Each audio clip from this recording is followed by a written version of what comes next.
शुक्राचार्य की पुत्री देवयानी के प्रेम प्रसंग और विवाह की ये कहानी बहुत ही रोचक है। आइए ये पौराणिक कहानी पढ़ते हैं और साथ ही साथ सुनते भी हैं। प्राचीन काल में देवताओं और राक्षसों के कई युद्ध हुए। इन युद्धों में कभी देवता जीते और कभी राक्षस। लेकिन एक समय ऐसा आया कि राक्षसों की शक्ति तेजी से बढ़ने लगी। इसका कारण था मृत संजीवनी विद्या। राक्षसों के गुरु शुक्राचार्य को भगवान शिव के आशीर्वाद से मृत संजीवनी विद्या का ज्ञान मिल गया था। अब युद्ध में जो राक्षस मर जाते, शुक्राचार्य उन्हें फिर से जीवित कर देते थे। देवताओं के लिए यह बड़ी समस्या बन गई। इसका क्या उपाय किया जाए? देवताओं के गुरु बृहस्पति भी इस विद्या से अनजान थे। तभी देवगुरु बृहस्पति को एक उपाय सूझा। उन्होंने अपने पुत्र कच्छ से कहा कि वो जाकर गुरु शुक्राचार्य का शिष्य बन जाए और मृत संजीवनी विद्या सीखने का प्रयास करे। बृहस्पति जानते थे कि यह कार्य इतना आसान नहीं होगा। उन्होंने अपने पुत्र से कहा कि अगर वो किसी प्रकार शुक्राचार्य की सुंदर पुत्री देवयानी को प्रभावित या आकर्षित कर लेता है तो संभवतः काम आसान हो जाएगा। उसके बाद कच्छ जाकर गुरु शुक्राचार्य का शिष्य बन गया। कच्छ एक तेजस्वी युवक था। वही देवयानी कच्छ को मन ही मन प्यार करने लगी, पर यह बात उसने किसी को बताई नहीं। इसी बीच राक्षसों को ये बात पता चल गई थी कि देवताओं के गुरु का पुत्र शुक्राचार्य से शिक्षा ले रहा है। राक्षस समझ गए कि कच्छ का उद्देश्य तो मृत संजीवनी विद्या का ज्ञान पाना है।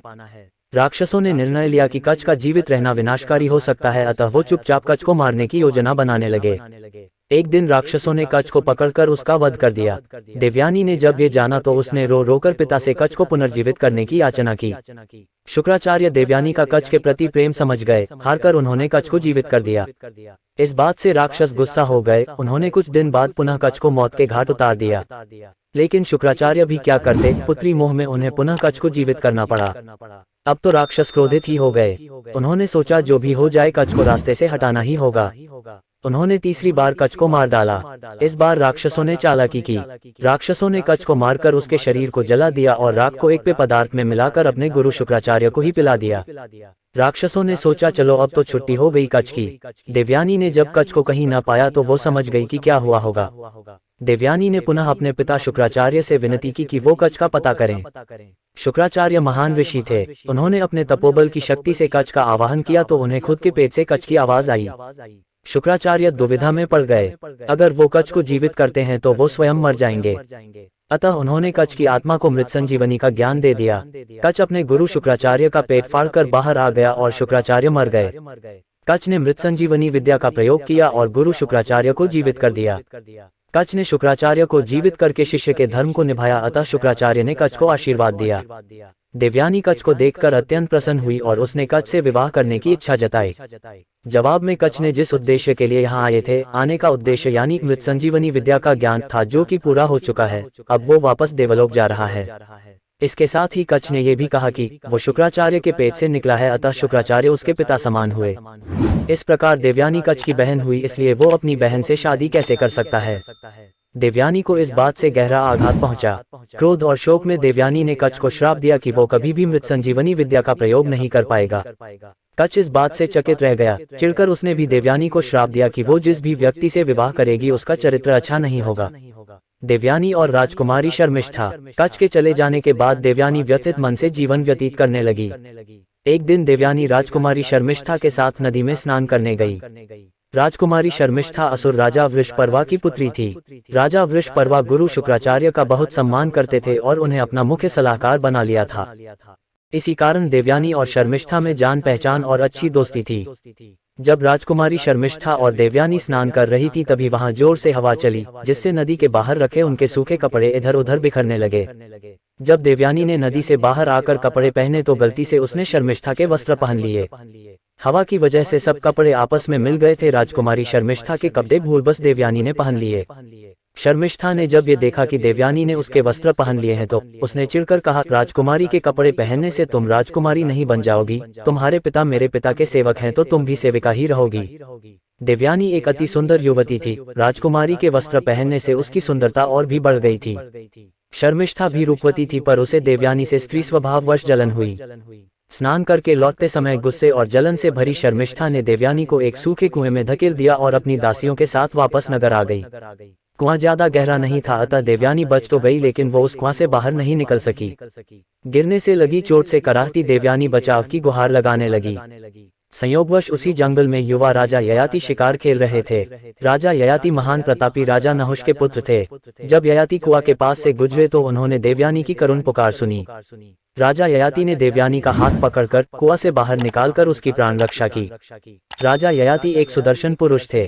उनके सुंदर व्यक्तित्व से देवयानी प्रभावित होकर बोली, आपने मेरा हाथ पकड़ा ही है तो अब छोड़िए नहीं, आप मुझे पत्नी रूप में स्वीकार कीजिए।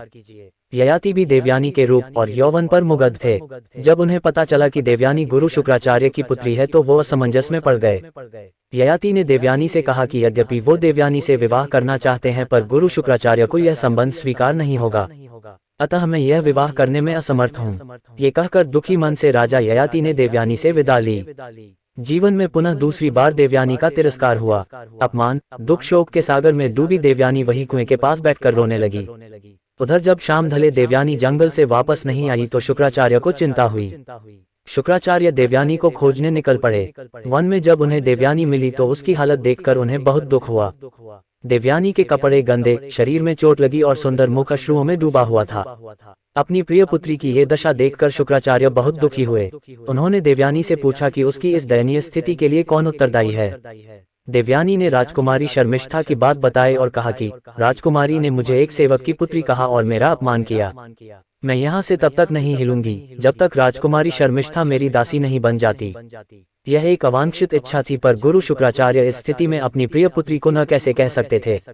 शुक्राचार्य ने राजा वृषपर्वा को संदेश भेजा कि वो उनके राज्य में वापस नहीं लौटेंगे अगर देवयानी के इच्छानुसार राजकुमारी शर्मिष्ठा देवयानी की सेविका नहीं बनी तो। राजा वृषपर्वा ये बात जानते थे कि गुरु शुक्राचार्य के बिना असुरों का पतन निश्चित था। राजकुमारी शर्मिष्ठा भी यह बात जानती थी, अतः अपने वंश और राक्षस जाति के लिए उसने आखिरकार देवयानी की सेविका बनना स्वीकार कर लिया। दिन बीतने लगे। एक दिन देवयानी उसी वन में घूम रही थी कि पुनः उसकी मुलाकात राजा ययाति से हो गई। देवयानी और ययाति दोनों एक दूसरे को देखकर अत्यंत प्रसन्न हुए। इस बार देवयानी ययाति को अपने साथ लेकर पिता शुक्राचार्य के पास पहुंची और ययाति से विवाह करने की इच्छा व्यक्त की।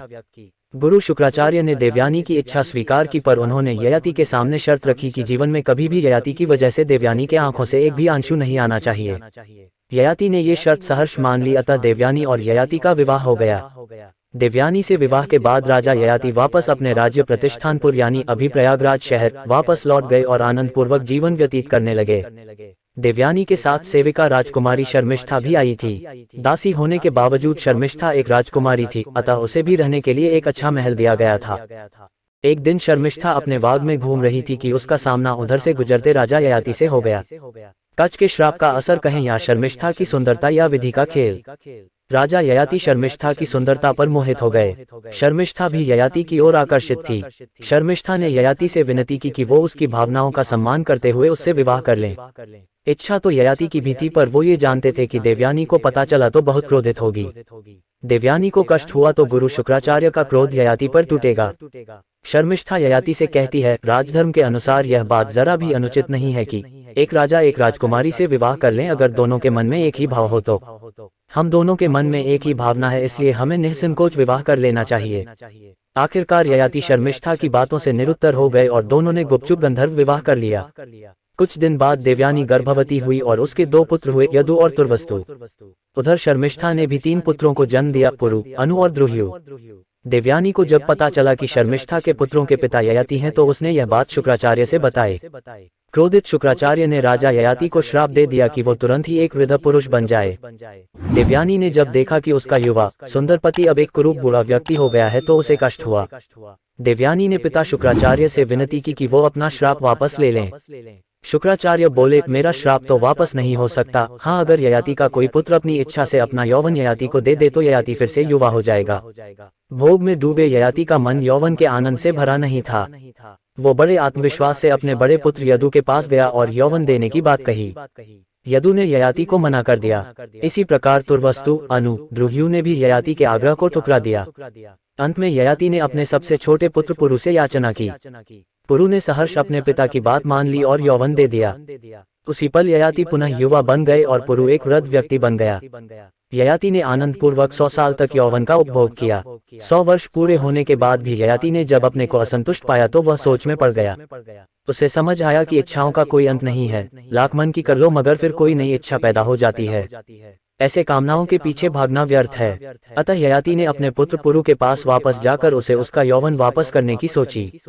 जब पुरु को अपने पिता ययाति की इच्छा पता चली तो उसने कहा, अपने पिता के आज्ञा का पालन तो मेरा कर्तव्य था, आप अगर चाहें तो कुछ समय और आनंद भोग करें, मुझे कोई कष्ट नहीं है। ययाति ने जब ये बात सुनी तो उन्हें बहुत ग्लानि हुई। ययाति पुरु की उदारता से बहुत प्रभावित हुए और सबसे छोटा होने के बावजूद उन्होंने पुरु को अपना उत्तराधिकारी घोषित कर दिया। ययाति ने पुरु को उसका यौवन वापस लौटा दिया। पुनः वृद्ध रूप में आकर ययाति देवयानी और शर्मिष्ठा के साथ राज्य छोड़कर वानप्रस्थ हो गए। आगे चलकर राजा ययाति के 5 पुत्रों ने 5 महानतम वंश का निर्माण किया। राजा यदु यदुवंश, राजा तुर्वस्तु यवन वंश, राजा अनु मलेच्छ वंश, राजा द्रुह्यु भोज वंश, राजा पुरु पौरव वंश या कुरु वंश। दोस्तों, आपको हमारी ये पौराणिक कथा कैसी लगी हमें कमेंट करके जरूर बताएं। और चैनल को सब्सक्राइब करें, नोटिफिकेशन को ऑन कर ले जिससे हमारी वीडियो सबसे पहले आपके पास पहुंचे। धन्यवाद।